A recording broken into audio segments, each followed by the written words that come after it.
Are you ready to embrace a deeper, more intentional way of living? Introducing Deep Calls to Deep, Meditations for Your Spiritual Journey, Volume 1 by Brandon Andrus. Deep Calls to Deep offers a 1.5 years of weekly meditations to inspire spiritual growth and guide you toward a more meaningful, embodied life. Order your copy today wherever books are sold and begin your journey into greater connection and purpose. Deep Calls to Deep. Let your soul awaken.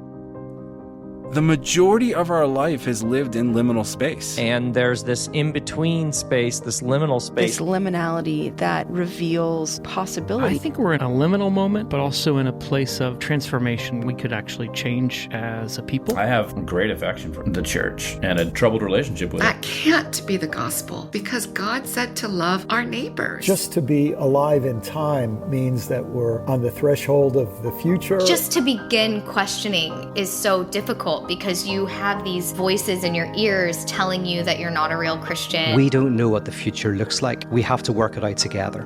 Welcome to the Liminal Living podcast, where we have conversations with those who are going through dark nights or deconstruction.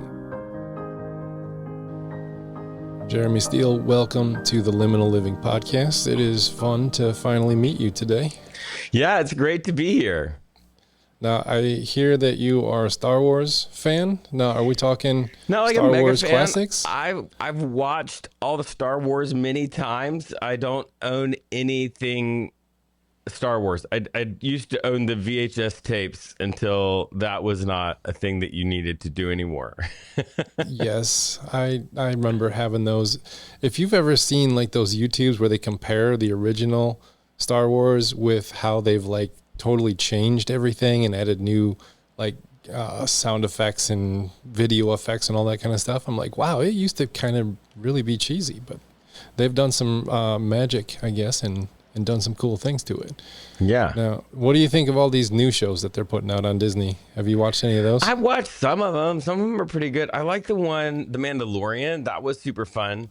That was amazing. But yeah, it's just too much.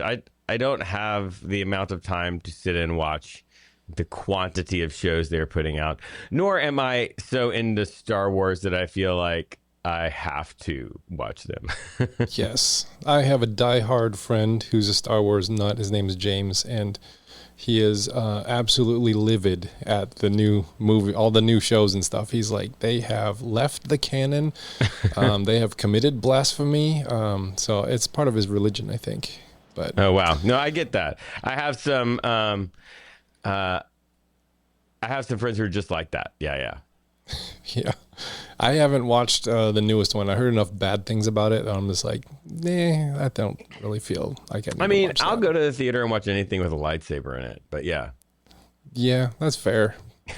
I'll watch. It's like they're just throwing out sci-fi action flicks that are in the Star Wars world now. Yep, and for sure. I'll give it a try, but yeah, I haven't got around to the newest TV show they just let out. Oh yeah, I never even know that they let them out. So yeah, they're doing that. Well, you've got this like TikTok page and Discord and podcast and books, and so you're kind of a social media presence. And you asked to come on the show. You sent me an email, and I saw like your thing was Skeptic Pastor, and I'm like, we need to talk. We need to have a conversation. Where did that name come from?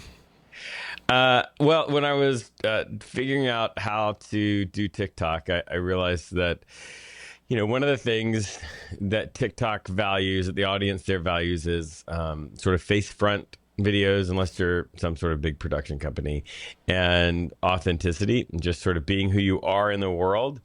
And if I had to boil my entire personality and life down to 2 words, it would be skeptic and pastor. Like I am a deep skeptic, also a pastor. Mm-hmm. I can feel you on that one. Like it sounds contradictory. Yeah, and it is, and sometimes it really kind of, the skeptic part, I sort of match with what people think that should be. Usually, I'm not 100% sure that God exists ever 100%, but there's a lot of times that I'm pretty sure God doesn't exist.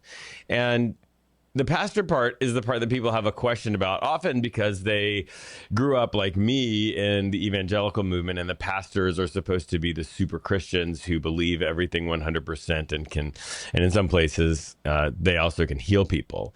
I'm not that. But for me, the role of a pastor is to help people connect with the divine.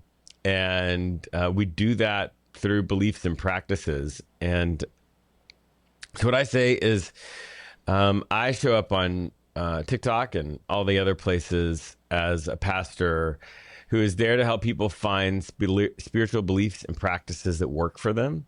And by that, I mean beliefs and practices that help them be the best version of themselves, and that help them find a purpose greater than themselves. Because there's like all this research that's been done that confirms this really interesting. Basically, what it says is that people who have a sense of a personal connection with the divine, the universe, Jesus, whatever it is, they feel less stressed. When you look at the data, it operates as a protection against the recurrence of depression, all sorts of positive things to having spiritual beliefs and practices that work for you. And now a lot of people have been completely wounded by the church. The church stuff is not some of the things that can be those beliefs and practices. And so I know that's been my whole life as a pastor, doing that kind of work with people. And so if it turns out that God doesn't exist, I have used my life on helping people have a better life. So, at the end of the day, I sort of take comfort and solace in that, in my skepticism. That reminds me of this short story. I believe it was Dostoevsky wrote it. I'm going to have to look that up. But it's about this priest who is in this small town in, I think, Eastern Europe. And he is like this gregarious personality. Everyone loves him. Everyone flocks to him. He's got this huge parish. And then this one skeptic comes to town. He's a young man. And he the family wants this young man to like get to know this priest so that he'll convert him. And so he kind of is like this forced arrangement, and they're getting together, and it turns out the priest is actually an atheist. And the guy was just like, I can't believe that you're an atheist. You're like the pastor of the town. You're the priest of the town. What's going on? And he's like, well, this is the best way I know how to love these people, is to do this. So it's a real short story, and it ends up, he doesn't convert the guy, obviously. But then this atheist young man becomes the next priest of the town when the man dies. Interesting. And it's just a really interesting story. I'll have to send it to you. It's a short little story, and it's an open, it's back in the 1800s, so it's all open source. So you can I could totally see that myself ending up as that person. I really like there's a show called Grantchester. Oh, I love that show. It's so good. I love it because the priest, it's kind of like he's like a priest, but he helps a cop out. He drinks a little bit. I love it because it shows him as like an actual human being. I know, they're like drinking, smoking, and playing, was that Othello in the bar all the time? I don't know what it is that they play. I don't know that game, but yeah, I love that. I love backgammon. It's backgammon. That's what I look at that and I'm like, this is my fantasy world, right? Solving crime. Solving crime. That's a great show. We watched that. That's a great show. So the skeptic pastor, I was having a conversation. I'm a pastor at a congregational church in a small town. And we do a lot of community work, and I don't really feel a need to convince or convert anyone to anything. I just want to be a good presence in the town. Yeah. And I have been described as the only honest pastor I have ever met by some people. It's like, so I'm just pretty open with stuff I don't know, stuff I'm not sure of. And, it's my dogma has whittled away to a couple of short prayers that I hang on to from St. Francis and St. Julian of Norwich. So Yeah, I feel that I get this similar kind of comments, and part of it is, I say like, ultimately, everybody chooses beliefs, either because they've inherited them and they've not really looked at them, which is what I think leads to what people call deconstruction, which I don't really like the term. We can get into that, but and so if you get to choose them, right, if you're going to do that, like, why not choose the one that makes you more loving, more accepting, bringing more peace and justice in the world? Like, if you're going to choose those, right? And if you end up being wrong, like, I am sure I'm wrong about half of what I believe. I don't know which half. Maybe it's more than half. But, like, I'm going to try of the beliefs that I'm going to choose. I'm going to choose the ones that are more loving. And then if I'm wrong, at least I was more loving, right? Yeah. Yeah, I think if I can boil God down to one sentence, and it is out of the Bible, it's God is love. It's like, okay, I really can't argue with that, No, for sure. Yeah, so if I can then, model that out in the world in some way, then I think I'm doing all right. Yeah, and that, shameless plug here, that is one of the chapters in my book entitled How to Not Suck as a Christian. A great title. Believe title. God is love is one of the chapters. Yeah, I was talking with a skeptic just the other day, and he kind of gave up on church, and he's just not sure what he does believe anymore. And I said, well, ask this question to yourself: what do you wish God was like? Yeah, I love that. And it's like, if you can imagine a God that's that good, like, I mean, if you can imagine it and then God isn't that good, like, what kind of God is that? Like, it's right. So what do you wish God was like? I'm sure God is better than that. And so he's thinking about that question this week. Yeah, I love that. Yeah. So you're a pastor. You grew up kind of in the church. What was that like growing up, being you in church, and how were you introduced to the faith? I grew up just going to church. Like, my parents brought me to church. Always went every Sunday.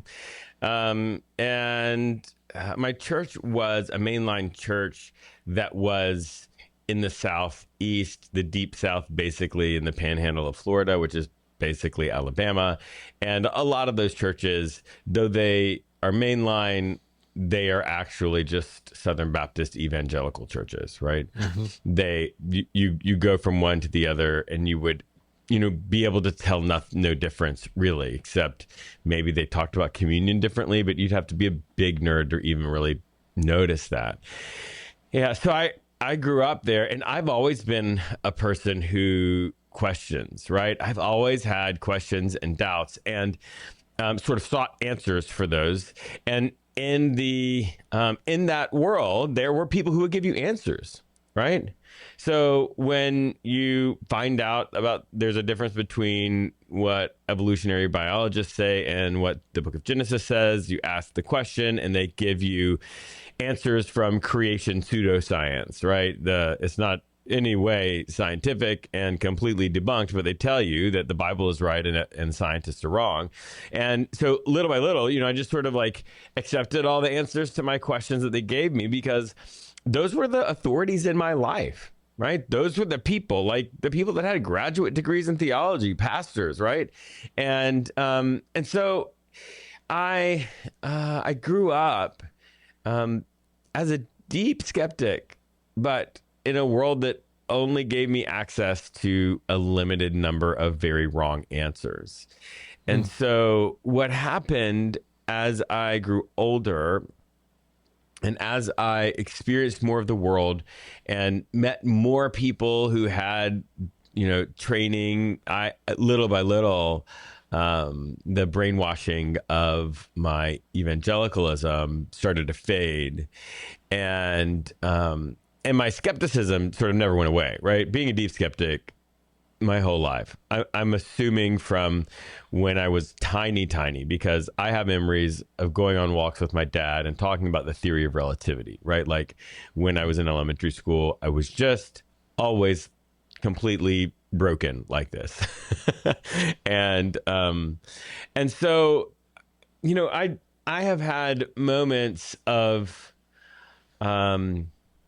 deeper doubts, dark nights of the soul. I was married, and my wife at the time, we had a miscarriage, and I was a pastor at the time, and I had all of these questions. I didn't believe God exists, and how could all this happen? And so it's sort of like a normal life of ups and downs.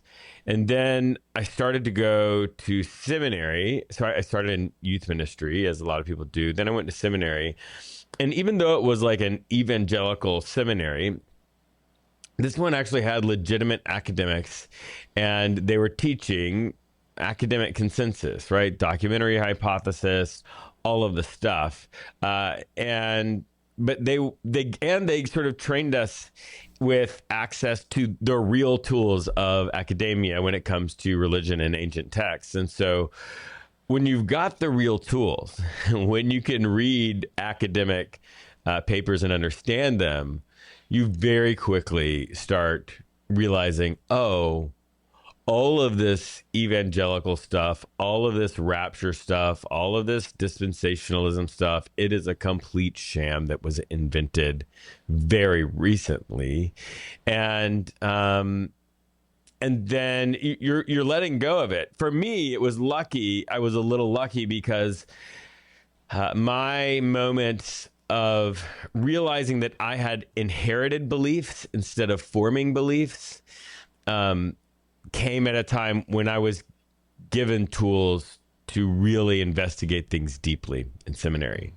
And so that was a unique benefit to my process of figuring out what it was that I believe.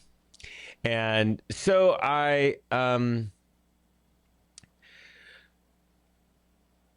this is where I come, and this is my own personality, I think, in part, but where I come down on the term deconstruction, because I think it's helpful when people say they're deconstructing their beliefs. I feel like they found one of the threads that is like messed up in this sweater that's been constructed, and they start pulling at the thread, and all of a sudden things just start unraveling and unraveling and unraveling. And it's all of these beliefs that have been built up over time. And what happens is all those beliefs end up shedding a lot of those beliefs, because it turns out they weren't true. They didn't match their experience of the world or of life, or they made them worse people, right? When they lived according to those beliefs. And there is a sense that people have when they talk about deconstruction that this is a process that they will go through, and they will come to an end. They will reconstruct, and they will be in a better place. I don't think that's accurate or helpful, because I think what's happening when people's beliefs fall apart is that they're realizing, they're coming to this moment where they realize they have inherited beliefs that they didn't critically, they didn't think about critically, right? They didn't investigate. They didn't try to figure out how they match with their world. They didn't do any of that stuff. They just accepted them.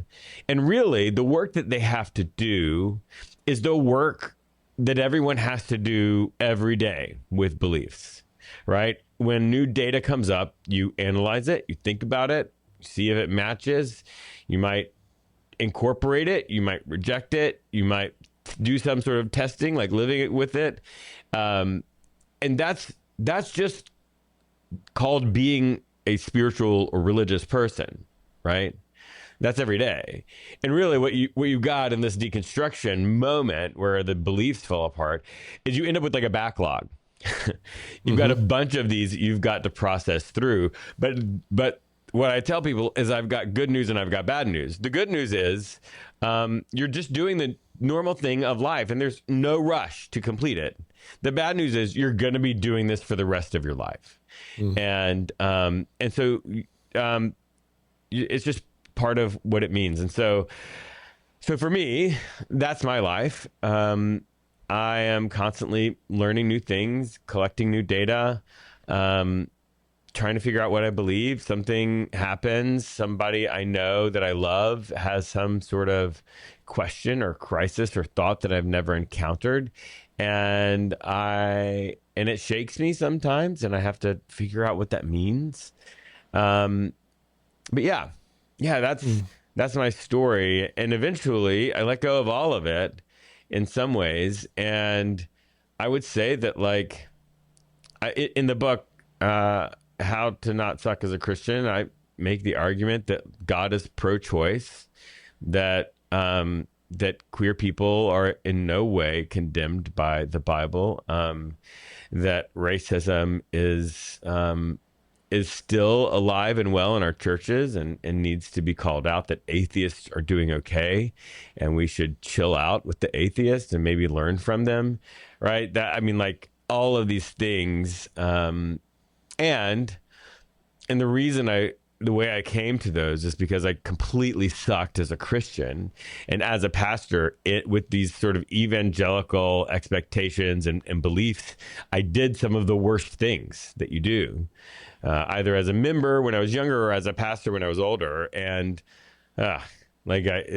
deep regret over a lot of that. And so in some ways, like, I'm an expert at sucking as a Christian, which is my main qualification for writing that book.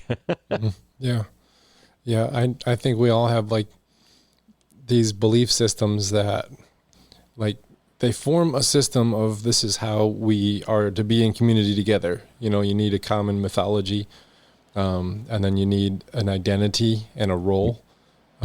And when you dish that out to folks, we do this all the time in all these different places. The difference that Christians do is we put a capital T truth on it and be like, all those other arenas out there that, you know, have these other identities and mythologies, they all suck. Ours is the real one. Well, we got to get everyone inside of here. I would push back on that, and I would say Christians don't do that. Fundamentalist evangelical Christians do that.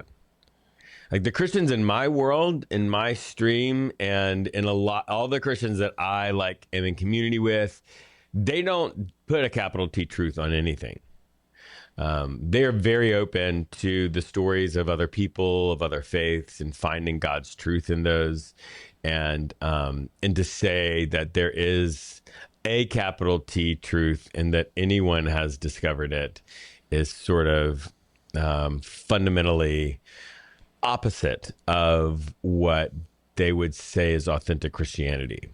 Yeah, I'm finding those Christians a lot more now that I'm more vocal about how I don't have the capital T truth. Right. Yeah. It's almost like within a lot of church systems, you have to adopt that mentality, or you can't belong. For sure. And then you do a lot of damage to a lot of people.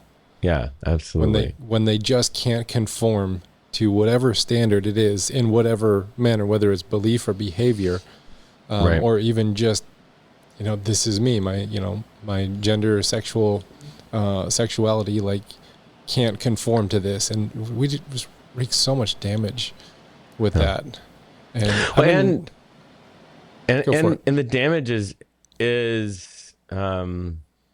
I think more pervasive than we initially realize, right? Because I think a lot of people's initial realization is the damage that they have experienced, right? Like, I have experienced this, I've inherited this homophobia and internalized it within myself and sort of made myself feel guilty. But as you begin to process some of that, I think the next layer that a lot of people encounter is that all of these things didn't just damage me.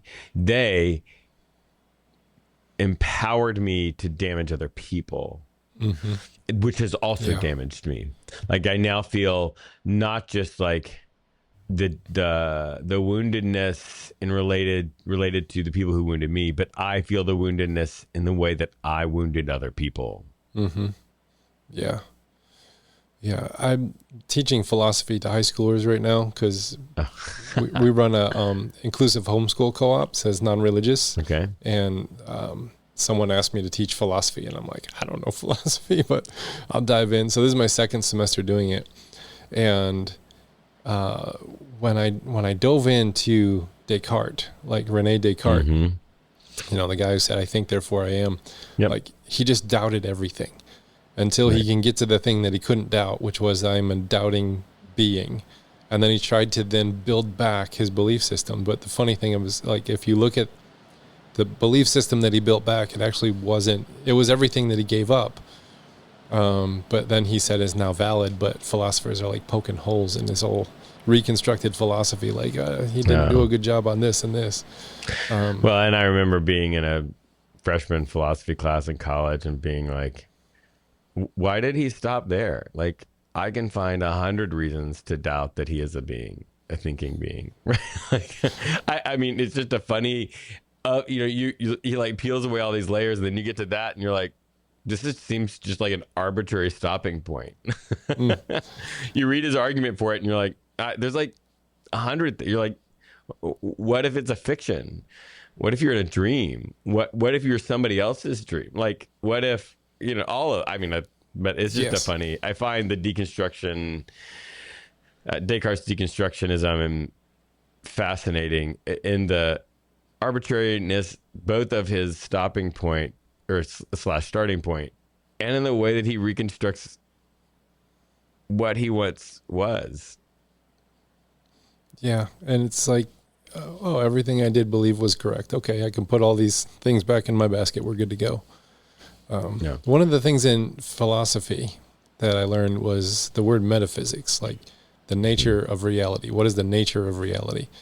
And like, I am starting this, I'm in the early stages of this. I'm just been voicing this in the last few podcasts I've done, but I'm starting to learn a difference between theology and metaphysics.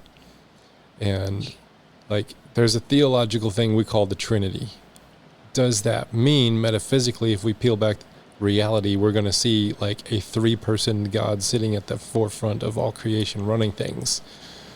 I don't think it does. So I'm like skeptical of metaphysics, but I'm also like, I understand the richness that a theology like the Trinity can have, where God is love and relational love, and you need 3 beings in order to have this thing where they're both giving and receiving. And it's like, it's really cool, beautiful theology, very meaningful. If I were to slap a capital T truth on that and say that that theology also describes metaphysics, I think that's where we're like messing up as religious people. And I don't, see, I think my problem is that I think that taking principles from one,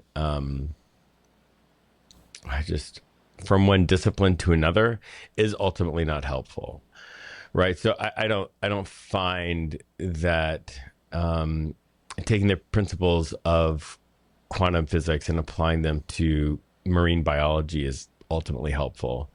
Right. And I would say the same thing about philosophy in a lot of ways, that philosophy can help grow your understanding. Like the frameworks of philosophy can help you investigate theological concepts.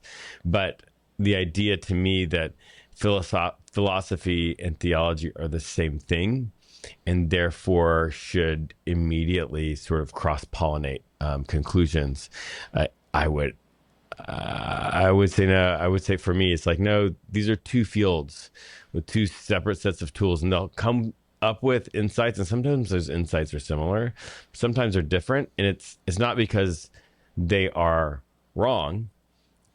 It's because there's 2 different tools that have discovered 2 different things, and it has to do with the tools we're using as much as it has to do with the reality that we're exploring. Mm-hmm. I like that, the different tools we're using. Is, you know, growing up, you were given all these like apologetics for, you know, like, the young earth creationism as opposed to science in this way. And so we're trying to make the Bible do science. And then we have all these weird scientists, pseudoscientists, like pulling out all this pseudoscience from sacred text. And It's like, it's garbage. It is. Let me just be clear. That is I think we hit a soft spot on this one. But I think we did that with philosophy too. We're about to get into it. Apologetics is complete garbage. It is trash. It hurts people. It has ruined people's lives, and it positions Christianity as a fight. And you look at the Jesus story. It is not a fight, right? There are people that come at Jesus, and it's not a fight. Nobody is trying to prove that they have one absolute truth. And I think that it damages. So when apologetics is taught, right? First off, it's like the medium is the message, right? And so there is this underlying thing that like we need to teach you to defend the faith. That like defending the faith is an important thing, which means that your faith is under attack. And the only way to deal with that attack is to win the fight. But your faith is not under attack. That is not a thing. And Christianity doesn't have to be proven right, because Christianity, big C Christianity, has very few threads that are universal, right? And what ultimately is happening is people are being brainwashed and indoctrinated into a very tiny, very narrow viewpoint, theological understanding of Christianity that has all of these things named out, and so that they can then have perfect confidence that they are right. And then we train them in the arguments against it, where every argument that I have ever heard can very easily be completely debunked, right? All of these arguments use logic fallacies to quote unquote win the argument. But if somebody is educated in logic and in logic fallacies and in philosophy, it takes 2 seconds for them to say, I'm sorry, I'll never forget. And this I mentioned in my book, How to Not Suck as a Christian. I was taught this thing from C.S. Lewis that it's called The Lord, Liar, and Lunatic. That like Jesus said these things, that he was God, which he actually didn't say, he implied, that he did all these miracles, whatever. And so what C.S. Lewis says is that means that either he's lying, and if he was lying, people would be able to tell that he's lying. And people don't follow liars. They don't amass whatever. Or he was crazy, right? To say or imply that he is God, like that is crazy, right? Either and the lying stuff is like lying about miracles, right? I rose someone from the dead. Well, there are people right there. Like if that didn't happen, it didn't happen. So there's the Lord, there's the lunatic, like he's mentally unstable, and he thinks he's God, and that's not going to fly. That's gonna start a movement that lasts for millennia. And if he is not a Lord, if he's not a liar, if he's not a lunatic, then he has to be who he said he is. But that's a false dichotomy. And really, actually, it's like a false trichotomy. But it is saying that there are only 3 choices, when all I have to do is just take 2 seconds and think, what other choices could it be? Maybe his followers invented him. Maybe his followers lied about him so that they could amass more power and more influence. Maybe the things that were written about him that we have to make our inferences about who he was, the Lord, Liar, and Lunatic inferences, are not accurate. There's a million other things. And but what happens is we teach kids or adults apologetics, and we gear them up to be the worst kind of Christians who are fighting with people all the time, telling people they're wrong, going to hell all the time. And we set them up later when someone who can think a little deeper, or who they respect and they're in a conversation with, points out the very simple ways to thwart these arguments, to have all of it unravel. Apologetics are the worst. I am with you on that one. Sorry. Like if I'm you just sorry, look, you you got on a rant. It was a good rant. It was a good rant. Like as soon as I mentioned, I can't with the apologetics. I'm sorry. I grew up in that camp. I've since left that camp very far. Same. But yeah, if you just look at, even if you just look at the Gospels themselves, like we have Mark, the earliest rendition of it, not a lot of like miracles, not a lot of teaching going on in there, just not a lot of dialogue. And then it totally evolves. By the time it gets to John and is written, some people say around 90 AD, and it's like all of a sudden is like this, mystical divine being, and he's very human in Mark. And so it's like you have an evolution of the theology, even in the Gospels themselves as they're writing it. So yeah, this whole, you only have three choices. It's like, well, maybe if you read only this gospel, but what if we also include these other gospels and the evolution? Even if you look at like Luke and how the gospel that's tied to Acts, Luke Acts, and how the church evolves in the book of Acts. It's like it's constantly changing. It's constantly learning things. And it's like, oh, we were wrong about the thing. And it's like, there's just no room in that apologetic understanding of the church to, like, every verse is true and self-sustaining. And it's like, no, it changes and it evolves and it's moving. And you have to be prepared to learn how it's doing that in the Bible and then where it's supposed to go from there. It doesn't just stop changing and evolving, in 90 AD. Like, we're supposed to keep the ball moving, I think. We're taking a quick break here mid-show to let you know of an opportunity that Choir is offering. Are you deconstructing your faith? It's tough, believe me, I know, I've done it. But what if you didn't have to do it alone?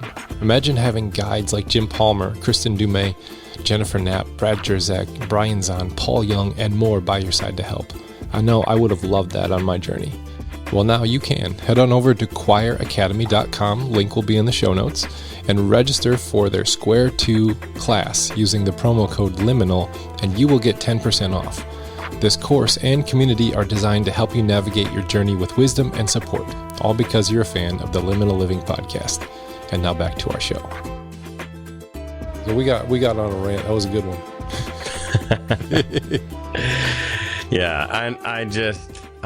What bothers me is, it bothers me when we actively do things that set people up for failure and deep disappointment, right? It's just, I hate that. So I got a theory about why we do it. The theory, I would love to hear it. All right. My theory about why we do it is that the bigger a movement gets, the more control you need over it. And so what we can't control what science is discovering and saying. We can't. So we then have to invent our own science, because then it stays in the bubble of our control and manipulation. And by our, I mean like the people at the top of the hierarchical structures of church, and especially fundamentalist evangelical, they need a self-sustaining bubble of everything you ever need, every question you'd ever ask and every answer you're ever going to find will happen inside this small little bubble. And we can control all the language, we can control all the answers, we can control all the behaviors. And if you divert from that, then we have to kick you out of the bubble because now you don't fit inside of it. So I think it's all about control and manipulation of small little worlds that we create so that we can control them. And the people within them and maintain control over it. That's why we can't accept, whatever God is taking the whole of humanity. We just say, no, we don't actually adopt your sciences. We don't adopt your sociology, psychology, all that stuff. No, we got it all in here in our little bubble. That's my theory. What do you think? Yeah, I think I think that's a very generous explanation. I would say it's about money and power. like sort of extending what you're saying, that what the bubble does, the sort of motivation for it is that if I centralize power in myself, if I tell you, not directly, but if I sort of brainwash you into understanding that that what I say is the truth and not what other people say is the truth, then I can easily manipulate you into doing what I want, and to giving me money to do what I want, right? And so I think the motivation is actually money and power, and what the bubble does is it keeps all the resources, all the power, all the money inside the bubble, and it makes it very easy to manipulate people, right? Mm-hmm. Yeah, and money and power, I think, are probably the driving force there, for sure. Because even if it's not the greedy pastor, but like even a small church pastor who doesn't make a lot of money, like I have to make sure the money is rolling in to keep the budget moving, to keep the right. Like it doesn't have to be a greed thing so much as we are serving and worshiping the necessity of mammon and money in our churches. Then therefore we have to maintain these bubbles that keep it flowing. Right. Yeah. Well, and I think that's part of the institutionalization, right? Like, whether it's a congregational independent church or a large denomination, we create systems that end up being expensive. And what that does is it puts pressure on people and on those organizations to maintain themselves. And when they lose effectiveness, when a program loses effectiveness, the institution protects itself, protects the program, protects the structure, protects what's been built up, instead of jettisoning it, right? Mm-hmm. And so then there's the pressure that exists is to continue to fund that stuff. And the problem is you're now funding it with less people, with less resources, and with people that don't believe in it. They might say they believe in it, but they don't show up, they don't contribute, they don't volunteer. And so then it's on the pastor or the church leader's shoulders to get more money out of people. And yeah, it's just a complete mess, which is, I think, I like what you said there. Why the lie of tithing is perpetuated. Mm-hmm. Well, I like what you said there, that it creates this necessity and then it puts the pressure on the people to keep it moving. And like that's a lot of church abuse is just from that. You know, the burnout absolutely. Where I was the person who volunteered for this thing, and then I was the one who had to keep that thing moving and moving and moving, and then I just burnt out and had to leave. And then I ended up giving up a whole bunch of stuff with that, you know, even just that pressure. There's so many. Yeah. I know more ex-pastors than I do pastors for the first time in my life at this season of the game. And that's saying a lot. Yeah, I feel that. Yeah, and ex-Christians too. I know a lot more ex-Christians than I ever have. So you have this, you know, you got a new thing called Skeptic pastor, but you were a United Methodist pastor for a while. What was it like being a pastor? I am a United Methodist pastor. You am. You are. I am. Okay. I am ordained in the United Methodist Church. So what is it like to be an ordained pastor and a deep skeptic? What kind of complexities did you see and experience? Yeah, it's interesting. Part of what the reason that I can be a pastor in the United Methodist Church is that we are not a confessional church. So we have a couple of things that we hold as like core. But everything else, we we sort of are a community that tries to make statements about things, but those are not binding statements. We are not saying this is the one true way to believe about, I don't know, environmentalism or gun violence, right? We are 100% for gun control and against the proliferation of guns in our society, but that's not something that you have to adhere to in order to be a pastor or a member or any of that. And that comes out of this, the tradition. Our founding dead white guy, his name was John Wesley. And John Wesley is known for his doubts. Multiple times in his life, he had seasons of deep, deep, deep doubt where he was not sure he was a Christian. He was not sure about the whole thing. And even up to just a couple of years before he died, right? And he had this thing that he said that is sort of an anchor for this denomination. That is, he said, except for that which strikes at the roots of Christianity, we think and let think. So we think, like, we have our own ideas. Our members have their own ideas. Our church has their own ideas. We have, groups of people that come together to craft statements about our own ideas, but we let other people think differently. And we let them go in peace. And we say, you have different thoughts. That is okay. We generally have different degrees as to how wrong we may think someone is based on how far they are from what we've developed. But if you're a thinking person, we think and let think. In fact, I don't know how big of a nerd you are.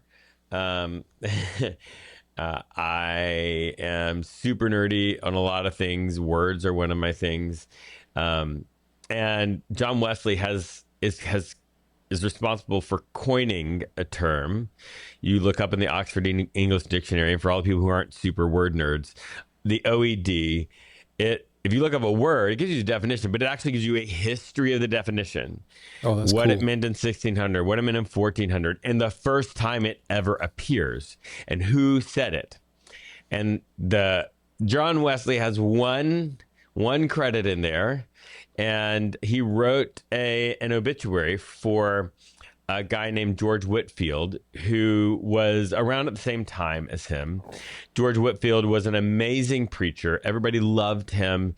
They swooned at his words. He was a horrible movement builder. And John Wesley and him disagreed on a lot of things. And at the end of George Whitefield's life, there was not much to speak of as far as organization, following, that kind of stuff. At the end of John Wesley's life, he had over 100,000 people involved in the Methodist organization. That was a sect within Anglicanism at the time. But in this obituary, he said, we disagreed on this and that and this and that, but we were trying to do the same thing. We were trying to help people connect with Jesus and connect with God. And so we agreed to disagree. And that's the phrase he's responsible for coining. Yeah, agree to disagree, which is another way to say, except for that which strikes at the root of Christianity, we think and let think, right? We agree to disagree. And so as a person who's a deep skeptic, it means that I can say, like, I have permission to disagree. I have permission to say, I'm not sure about this. And to be completely honest and not kicked out, not defrocked, right? And so that's part of how I exist in this space. And in addition, it is a space that's really focused around grace and love. And that's where I feel like my theology has to be. We have this belief that the grace of God, the love of God, is extended to absolutely everyone all the time. And it's not something that just takes you and transforms you into something that gets you into heaven and maybe helps you afterwards, but it's like fully in all of its fullest form offered to people, all the time. People experience it all the time.